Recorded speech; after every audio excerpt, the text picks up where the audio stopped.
Welcome to the Ecommerce Alley podcast, where we believe that great brands are built on passionate leadership, smart operations, and of course, powerful marketing. I am your host, Josh Coffey, and I'm grateful that you're hanging out with me. And if you don't know me, I've been helping e-commerce brands grow their revenue through strategic marketing and coaching for nearly 10 years now. Now, this podcast has one mission, and that is to help you grow your vision, your team, and your profits. In this podcast episode, we're going to be talking about habits.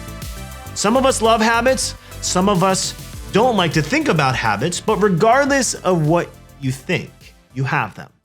Some might be good, some might be bad. We have habits when it comes to health. We have habits when it comes to fitness. We have habits when it comes to communicating with our team, with our spouses, with our kids, and with everybody, right? Some of us have habits of swearing like a sailor everywhere we go. Some of us have habits of not doing that.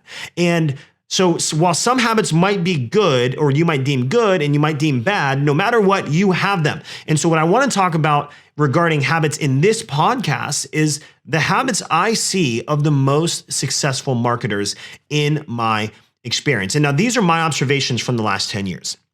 This is, I don't have like a data to say, I did a case study of 228,000 marketers and 28% of them have this habit as the core one and this many people do this one. I don't have that. But what I will say is this is my anecdotal data and my anecdotal observations from 10 years of of hiring marketers, training marketers, working with external partner agencies in coaching their teams, working and coaching thousands of marketers and business owners through our training programs, as well as our coaching programs. So these are the 5 habits that I believe are necessary in order to truly win the game of marketing, regardless if you're an employee in an organization that does the marketing or you are a business owner.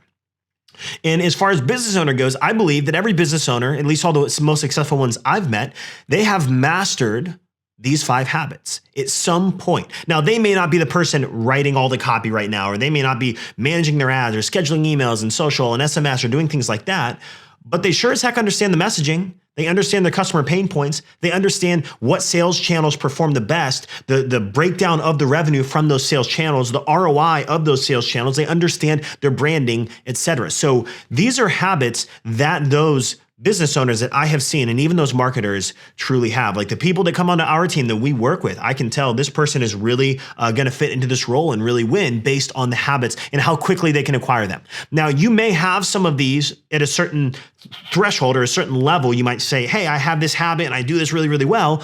Or as I'm going through these, you might say, hey, I don't have this habit, or I have it, but I don't do it really well. Well, all you need to do is start to work on it. But these are the 5 this took me a long time to actually break down because there are so many different things. Like I could have said, habit number 1, like you have to set measurable goals and make them SMART goals, specific, measurable, attainable, relevant, and timely. Like I could have done things like that, but I didn't. I actually sat down and thought, hey, if I picked 5 things, what are those 5 things that when you do these, you win the game of marketing? And so these are kind of my 5 habits that I kind of broke down. And so let's go ahead, let's dive into this. So habit number 1 is that successful marketers operate in frameworks. So habit number 1, successful marketers, they operate in frameworks.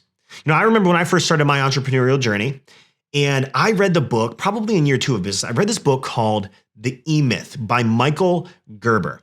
And in one sentence, the E-Myth is basically, it explains why 80% of businesses fail. And he has a lot of data to back all this up, but he explains why 80% of businesses fail and how you can ensure yours isn't among those by building a company that is based on systems and not the work of an individual.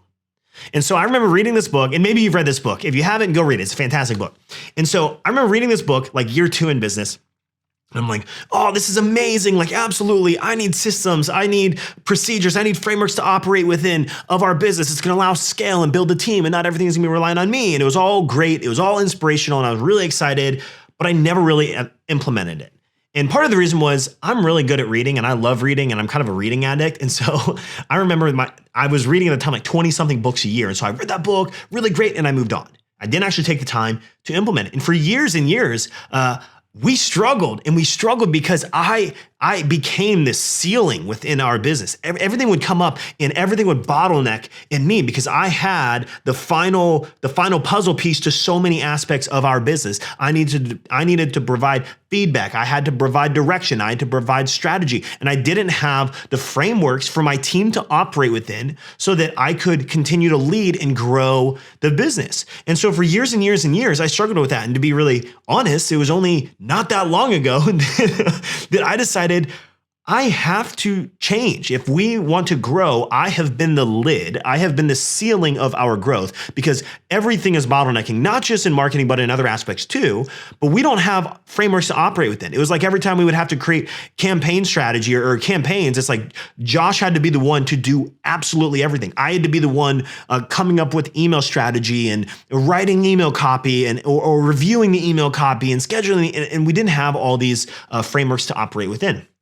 So I decided to lean into frameworks, and I will tell you something.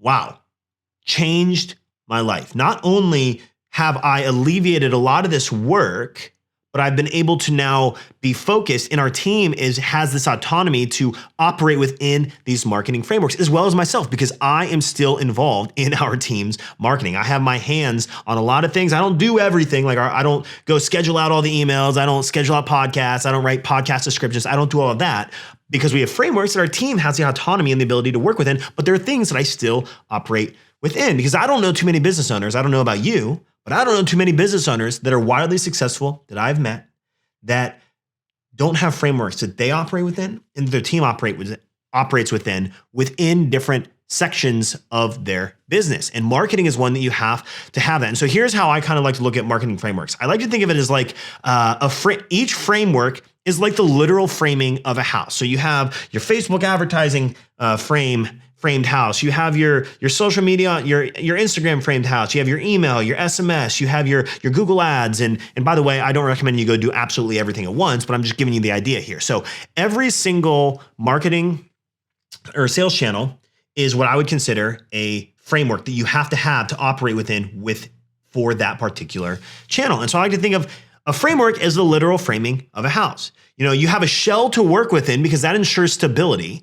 You know, the architect spent tons of time, tons of running the numbers on the measurements and the dimensions and all these things to ensure that the framing of the house is structurally sound. But inside that framing, you have flexibility.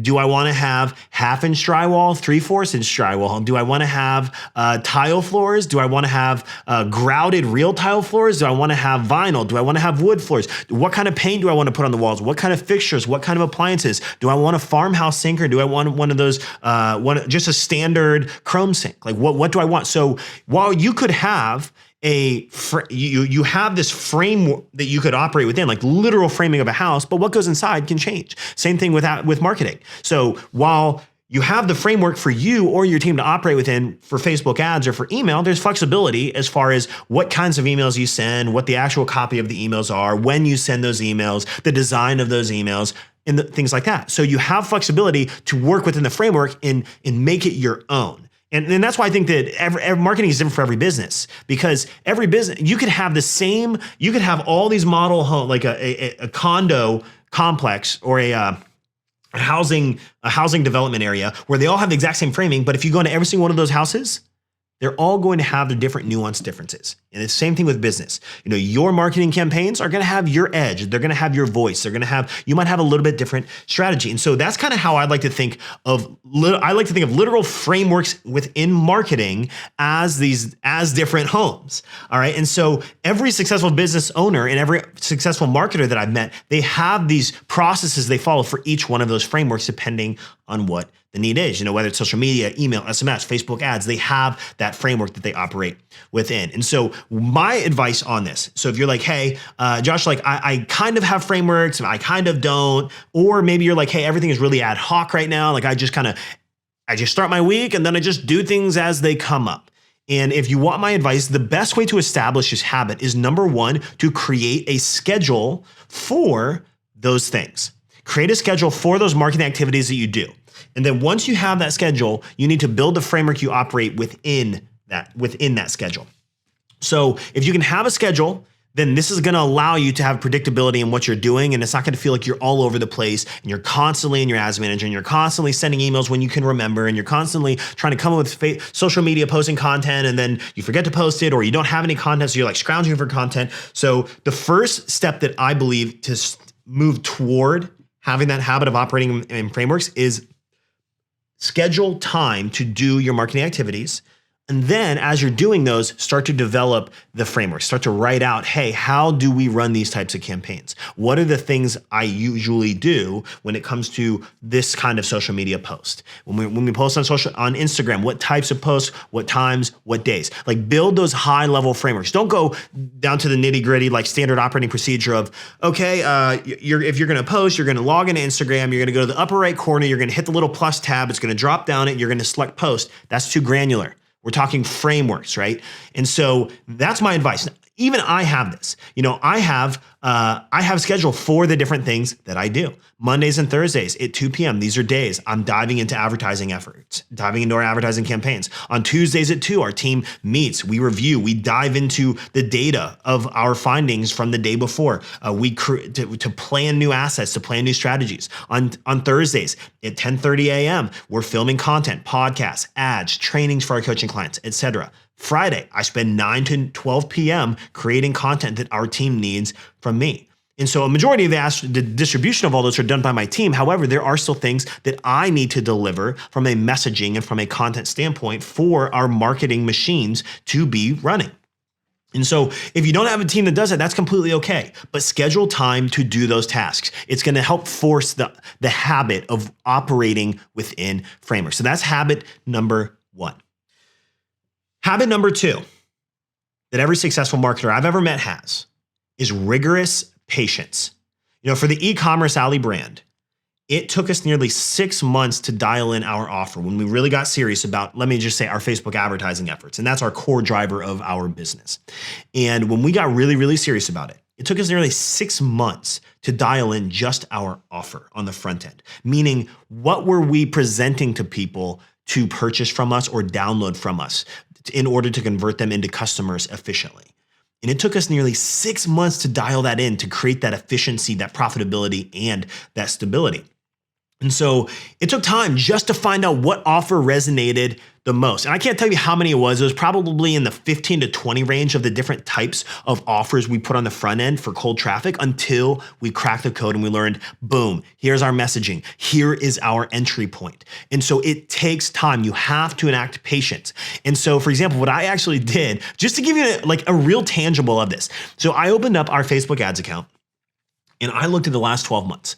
And in the last 12 months, we ran 47 unique campaigns.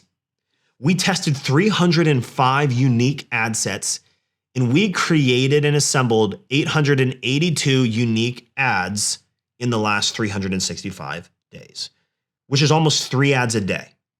And if you look at the unique ad sets, that's almost a new ad set launching every day, if I was just breaking this down that easily. And so with a new campaign launching every single week. And so it took time. And so what I actually did to dive even deeper than that, I'm trying to show you this does take time. It requires patience. And the first is the worst. The first campaign you launch is the worst campaign you launch. If you've never done an SMS campaign, the first time you send it is going to suck compared to the 100th time you send it, because you know how it works. You know the best times to send it. You know what kind of messaging, you know how to be nice, short, sweet, to the point, and what messaging resonates with your customers. And so in October of last year, we actually invested in an incredibly accurate attribution software, is what it's called Hyros. And what this means is it shows us where all of our revenue, what our revenue is attributed to, what different channels. And it's very, very accurate down to the campaign and the ad. So we could say, hey, Facebook ads produce this much revenue. YouTube did this. Instagram organic did this. Google organic did this. Email did this. SMS did this. You could go on and on. I mean, you could literally break it down however you want to. And so regarding ads, I ran a report in the first 30 days. So we bought this tool in October to really improve our attribution with Facebook. And in the first 30 days, our return on ad spend was 0.62. Now, our break even is in the 2 to 2.5 range. That's where we need to be as a business to break even. That's our break even realized, which, by the way, if you don't know yours, you do need to calculate that. And so that's our break even. Now the second month, month two, this was November, was a 1.6 ROAS, still under, still bleeding cash, still upside down. And then month three, we get to December, and that is the slow season for our business, and we ran a 0.83. This is so I'm 3 months in. We're running thousands of dollars in our business when we start. Well, a pretty good chunk of change. We're running this, and we're losing revenue. Like we're just hemorrhaging cash. Q4, we're just like taking money and throwing it down the drain. Is what I could think, but the reality is we were learning. We were figuring out what didn't work, what did work, what resonated, what messaging, what creatives, what copy, what audiences, and so forth. Now, if you fast forward, and this was just October of last year and I'm using this as an example because Hyros gave us the full understanding of real data here. You fast forward, and in the last 3 months, we've averaged a 4.73 return on ad spend. Remember, our break even is about 2. And we're spending what we spent in the entire month of October. What we spent on ad spend in the whole month of last October, we're spending that amount every 1 to 2 days right now. All right, so what we spent in the whole month of October doing a 0.62 ROAS, we've dialed in and we've scaled to the point where now we spend that amount every 1 to 2 days. Just kind of depends on the day and how many campaigns are live at that time. And so it takes time. This is probably the hardest of the 5 habits to conquer, in my opinion. Like having rigorous patience is really, really tough because we live in this world of instant gratification. That's the name of the game. People want instant right away, right? That's why we have instant coffee. That's why microwaves were invented. And what's kind of funny is one of our business partners, Maya, she actually was the first person to ever introduce me or that I ever met who had never actually owned a microwave in her life, because over in Europe, it's not a thing. Like where she lives, everyone does everything fresh. Kind of fun fact. But we live in this world of instant gratification. We want Amazon Prime because we want 2-day shipping, or we want same-day shipping if you live in a major hub. And so it's hard to enact rigorous patience when we live in this world of instant gratification and everything is on we get frustrated when a website doesn't load in 1.2 seconds. If it's like, oh, it took 3 seconds to load the homepage, I'm out, and people bail. That's how short our attention, our span is for our patience is for so many things. And so to win in marketing, though, you have to have patience. You have to be able to fail fast. You have to be able to take those punches to the face, learn, and move on. Imagine if we had run 2 or 3 campaigns last year. Imagine instead of running 47 with 300 plus ad sets and over almost 900 unique ads, imagine if we had run 2 or 3 and then said, well, I guess it doesn't work. Facebook ads is dead. Imagine if we had said that. Imagine if we said, oh, we spent $1,000 on this and it doesn't work. You know what? I'm done. We're never going to do this again. Imagine if we had done that. We wouldn't have got to that point of where we are today, generating that 4.73 ROAS in the last 3 months and spending the amount that we spend now. So the reality is you have to grow your business, you have to really understand your marketing and you have to lean into it. And you can't just take the punch to the face and take the loss. You could take the small loss, you can lose the battle, but you're not here to lose the war. You have to keep fighting forward through all of that. You need to execute, you need to give it some time to work, then you need to analyze, and then you can optimize. All right, so too many people launch something and the next day they don't see the results they want and they're killing it. Things take time. You have to really remember that. So rigorous patience is habit number 2 that I see of all successful marketers I have ever met. Now, habit number 3 is they obsess over their craft. Now this is a good kind of obsession. There are a lot of shows where people are obsessed with other people and they start stalking them, and that's a bad obsession. I highly don't recommend that, but you have to obsess over your craft if you really want to win. You have to obsess over your branding. You have to obsess over your copy, your messaging, understanding the terminology, becoming familiar with the software dashboards and the capabilities of the tools that you're paying for. Or the tools that you're spending money on, like Facebook Ads Dashboard, becoming familiar with how those things work. And this is what we call just flat out getting your reps in. And so you have to obsess over your craft and say, how do I understand my messaging? How do I improve my branding? How do I understand what kind of copy do I know resonates best with my audience that gets them to take the actual action? And so successful marketers that I see, they obsess over their craft and they're bookmarking product pages they like. They're screenshotting ads or saving them to their Facebook or Instagram collections on their phone so that they can come back to them later for inspiration for their own campaigns. They jot down ideas in notebooks on their phone whenever they get campaign or ad angle ideas or marketing strategy ideas on the go. When they're getting ready in the morning, when they're traveling, they have this habit of allowing their creativity to roll 24/7, or when they go about their days, probably not when they're sleeping, but they allow their creativity to roll, and then they capture that, and then they take that back, and they see things they like, and they take mental notes of that, and they literally screenshot them, and they take those actions. I do that all the time. I screenshot things. You can ask my team. I forward ads to we have a group chat with our team that does all of our that is involved in our marketing in some capacity. And so I send it to everybody so everybody can see, hey, like this is an ad, and then everyone starts commenting on it and saying like, hey, we really like this about this ad. And so we have that ongoing relationship with that. But they obsess over their craft, right? They get their reps in. Have you ever tried to snowboard or ski? If you've never done that, it's not as easy as, I don't know if it looks easy, but it looks cool. And I used to always want to learn to snowboard. So I used to think it was the coolest thing ever. And I really wanted to learn to snowboard. And this was probably 6 or 7 years ago. And I had a friend that he was like basically born on a snowboard, and he's really, really talented at snowboarding. And we're working out one day, and I'm like, hey, Steven, I was like, it would just be so cool to go to Colorado and just like shred like 12,000 foot mountains. Wouldn't that be cool? And he's like, yeah, let's go do it. Do you know how to snowboard? I'm like, I've never snowboarded in my life. And he's like, okay, well, let's teach you and let's go on a trip. So we planned a trip for 3 months down the line, and it gave me 3 months to learn how to snowboard. And the first time I went snowboarding, I was on this bunny hill at a local I don't even know if I would call it a resort. It's not a resort. It's like a snowboard place. Anyway, we go there, and I didn't know how to snowboard, so we're going there, and you know what it was? It was basically 8 to 10 straight hours of me bruising and destroying my tailbone, twisting myself, smashing my face, hurting my wrists, and it was not a very enjoyable experience. I'll tell you that. In fact, it was so bad that I did this the weekend of Valentine's Day, and I had to cancel my Valentine's Day date with my wife, who wasn't super happy about that because I was in so much pain. We had to do Valentine's Day at home because I could barely walk.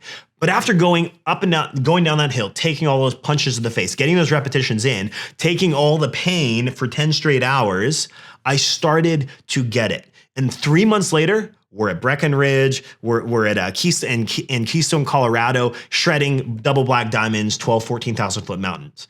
I mean, it took the reps of getting it in to really make that happen. I had to go through this pain. I endured this pain in order to experience the wins that I took those lessons, and I know what it felt like to not do that. And I learned what not to do and how not to move my feet.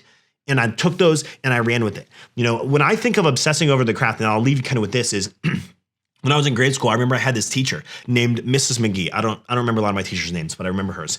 And she wasn't even my teacher. She was just some lady there named Mrs. McGee. And she would have all the kids lined up in the gymnasium by grade. So we'd all be lined up on these lines by grade. And she would start every school day for the entire 6 years that I went to that elementary school. She would start every school day with this motivational speech, and she would end it the same. Every day. Every day that motivation was different, but she would end with the same thing. And she would say, every time, she would say, here at Edison Elementary School, what are we, students? And then all of the pumped up army of children would yell and chant together, we're lifelong learners. And so I don't know if that speech is what distilled that within me, but what I will say is I have adopted that mentality. And as I continue to grow, as I continue to lean into my obsession over my craft as an entrepreneur and as a marketer, I have become better from that. So you have to really, really obsess over your craft and figuring these things out and get those reps in. So that's habit number 3, is they obsess over their craft.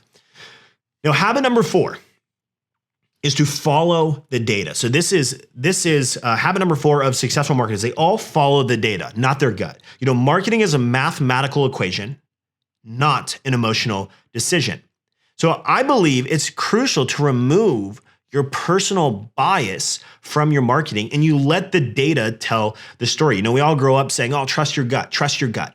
And in some scenarios, I guess maybe sure, that could be applicable and you just trust your gut. But for marketing, don't do that. Your gut is a liar most of the time. If we put all of our money into the ads or the copy that I wrote or the things that the ads that I thought and Dylan thought would do really, really well, all these like sick videos and these awesome creatives we build and this copy that I could just put my wax stamp on it and say, this is the ad that's going to win. The amount of times that doesn't work out is mind-boggling. Like we want to trust our gut. We all have these biases, and so we want them to work. We try to force them to work, but the market will often tell us something different. And so your gut says one thing, the market says something different. And so great marketers, they follow the data. They don't trust their gut. They just follow the data. They remove their bias from the situation. But in order for this to work, you need to know things like your numbers. You need to know them inside and out. You need to know, like, what is your break-even ROAS? What is your break-even cost per acquisition? What's your target return on ad spend? What's your target cost per click or open rate or click-through rate or whatever that metric might be? What are the break-evens? And then also, what are the targets? Because if you're going to follow the data, you need to know, well, what's the required data you need in order to win. Like if your break even is a 2 return on ad spend and you're doing a 1.7, well then yeah, that's not good. We have to figure out what's going on here and we have to get the results above that too, or you're paying to acquire customers. And so depending on the business model, maybe that's okay for a small period of time, but overall we want to try to be profitable or at least break even on the front end if I'm driving cold traffic somewhere. So you have to know your numbers in order to be able to follow the data. And so as you're going through this, I also want you to celebrate those small wins. As you follow the data, it takes time. Remember, rigorous patience, but you also have to celebrate those small wins along the way. I'll tell you a story. I was actually on a one-on-one coaching call with one of our clients. And we're following this Facebook ad process we teach called the Audience Lab. And this is for Facebook ads. And so it's called the Audience Lab campaign, where basically what we do is real high level. We test certain ads against tons of different audiences to find what audiences are profitable that we could really scale and lean into.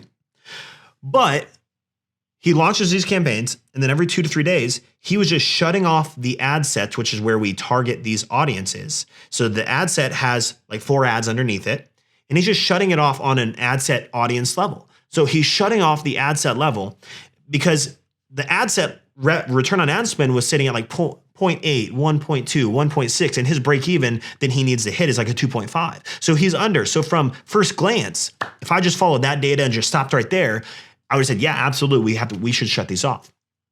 But when we dove deeper, we found that while the ad set level average was low, it was under his break even, there were ads underneath some of those that were producing 3 to 7 return on ad spend. They were absolutely crushing it, well above his break even and what he needed to really win.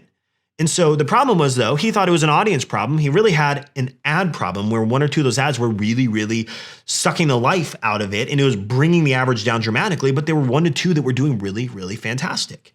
And so regardless of what type of marketing we're running, you need to follow from start to finish. Follow the data all the way to the finish line, because if you could do that, that's what allows you to identify the bottlenecks and identify, hey, what's going wrong here? If you're looking at email marketing by itself, and what does following the data look like? Well, it looks like saying, okay, what was my open rate? Because things like subject line and content in the email will affect that. What is my click-through rate? And then what is my conversion rate of those people? And what's my revenue generated per recipient? And so you could follow that path down. And if the open rate, if I just looked at the open rate and said, oh, the open rate is typically 30% or 25%, and it was 39%, I could say, oh, this is great. If I just stopped at the top line, if I just stopped at the email open rate, I could say, oh, that's wonderful, 39% open rate, woohoo, this email was successful. But if I drove down, let's say the click-through rate was 0.1% and then there were 0 sales from it, well, actually that email kind of sucked. It may have just had a catchy subject line. And so oftentimes we only go so deep. And so I encourage you, when you're analyzing, when you're actually looking at the data, you have to follow it all the way through to get a bigger picture of what's going on. If I'm looking at my ads, I'm going to start at the campaign level, move down to the ad set level to analyze the audiences and the settings, like what's going on here. If those are good, I'm going to move down to the ad level and say, hey, what kind of outliers, good and bad, are happening here? What's the ROAS of different ads? What's the click-through rate of those ads? And then I'm going to follow it even deeper and go to the landing page and say, hey, what kind of conversion rate are we working with on this landing page? What's the average order value? Like I will follow that entire process. So you have to be able to follow the data and not just stop at a certain point. Too many people look at the high level. It's not working how they want it. Boom. It's like, it's the worst day. This isn't what I want. They don't go deeper to figure out why. Like, you have to be curious. You have to say, why is it not working and how can I change that? So that's habit number 4 is successful marketers follow the data. Now, the final one, habit number 5 of successful marketers is they're focused on 2 to 3 core activities. And when I say core activities, I mean core marketing activities. Now, I will preface this by saying this depends on the size of your business. All right. This depends on the size of your business. But for the majority of us that are sitting even sub $10 million a year, you don't need to be focused on more than 2 to 3 core marketing activities. Meaning, it's easy to get distracted by all the things out there, right? You could do, there are different marketing strategies till the end of time. I mean, Facebook ads, Google ads, TikTok ads, Pinterest ads, SMS, email, almost dumped my coffee here. Instagram, TikTok, Facebook, Twitter, bot messenger, podcasting, blog. I mean, they're just so, you can go post on forums. You could try to do guest blogging. You could start sending direct mail. You could put up a billboard. There's so many different things you could do, right? But imagine, what would it be like if you were absolutely focused? If you didn't say, I'm going to spread my attention thin, which by the way is insanely exhausting, especially if you're the business owner who is doing the marketing yourself. We try to go do all these things and it spreads ourselves really, really thin and we don't achieve any tangible results. When I first started my business, I was working out of the spare bedroom in my home, and I'm trying to make things happen. My wife she's working at the local YMCA. She's the breadwinner she did like child watch at the YMCA. She was making more money than I was, which is kind of funny, but she made the money to cover our bills. And I really wanted to support our family with my new business endeavor. So what did I do? Well, I decided to do what most of us do, and I decided to try harder. Maybe you can resonate with that. You go, what's the first thing we all do this, right? We all go and we open up every single social media account with the handle that we possibly can find. We're opening at the time I was opening on Google+, Twitter, Instagram, Facebook, Pinterest came out a little while after I had started my business. Like, I'm just opening on absolutely everything that you could imagine. I'm opening on Quora, so I could do like forum, or I could do a Q&A marketing. Like, I'm opening absolutely everywhere.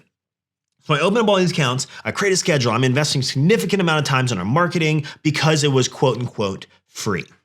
But then after social media, I learned about blogging and how it helped with SEO. And so I challenged myself to write a blog every day for 30 days. And it took a ton of work, but I stuck with it because I knew that it would pay off. And then while I'm posting every day on social media, I started blogging, and after those 30 days, I kept like 2 to 3 blogs a week. And I learned about growing an email list because email is important, right? So I started growing that email list and sending regular emails. And I had that on my tool belt. And then podcasting was really blowing up in like 2013. And so I started doing podcasting, and then I started doing all these things. And before you knew it, I just felt exhausted. I felt completely annihilated by all the work. And I got to this point where business did start to come in, because with activity, business comes in.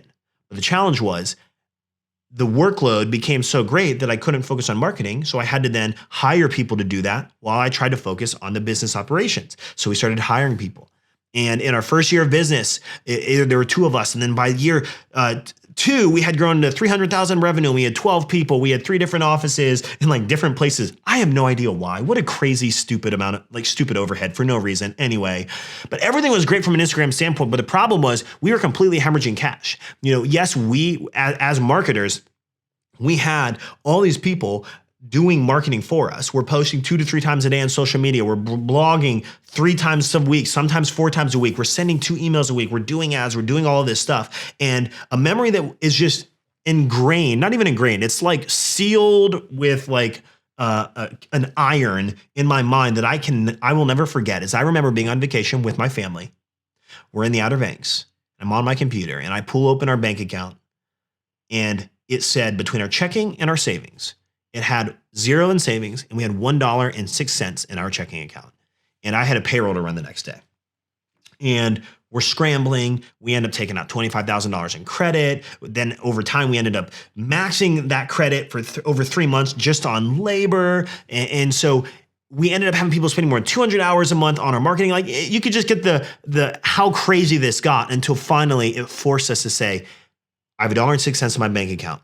what are we going to change? Because this is not sustainable. So as we drilled everything down, we found that there were only one or two things that drove a majority of almost all our revenue and our clients' revenue. And so we leaned into those. We simplified our marketing. We said, hey, instead of doing 21 different things and in-housing 200 plus hours worth of work, not in a month, not including our ad spend, we were able to lean down and focus. And now by doing that, and we've done this for years now by doing that, we generate 2 to 3 times greater results than we generated back then. And we do it in 10 hours a week. Sometimes it goes over. As we're growing, our marketing time does go up. Our team internally has to spend more time doing certain things. But now we can do it in 10 hours a week, which puts us at 40 a month versus the 200 plus a month that we were spending. So we sliced the time we spent on marketing by about 80%. And we're actually producing greater results as a result of doing that. And that's because you're focused. And so if you think about that, like the peace of mind you're going to have by saying, I'm only focusing on 2 to 3 core activities, that's what really is going to help you win. It's going to really help you become a more strategic and successful marketer. All right. And so it'll change your trajectory. At least it did for us, and it did for the clients we work with as well. So to recap, there are 5 habits that I've observed over the last 10 years of doing this, of hiring, training, coaching marketers, business owners. There are 5 habits that successful marketers have. And this includes you business owners that are doing some marketing. And for the most part, we should all be involved in marketing until you're so large that you literally can't do that. All right. So there are 5 habits that I've seen. Habit number 1 is to operate in frameworks. Habit number 2 is to have rigorous patience. Habit number 3 is to obsess over your craft. Habit number 4 is to follow the data. And habit number 5 is to be focused on 1 or 2 to 3 core marketing activities.